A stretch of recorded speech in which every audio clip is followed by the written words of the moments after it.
یہ عبد مناف کی چوٹی کے انسان تھے۔ قریش بلکہ سارا عرب اس خاندان کو عزت و احترام کی نظر سے دیکھتا تھا، اس لیے آپ کے اس تعلق سے مشرکین مجبور تھے کہ کوئی پرامن قدم اٹھائیں۔ چنانچہ انہوں نے ابو طالب سے گفت و شنید کا راستہ اپنایا، مگر کسی قدر سختی اور چیلنج کے ساتھ۔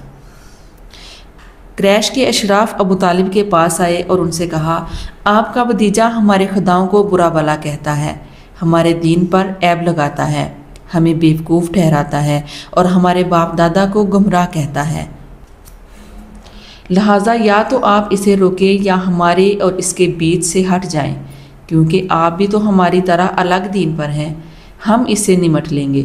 جواب میں ابو طالب نے نرمی سے بات کی اور انہیں خوش اسلوبی سے واپس کر دیا۔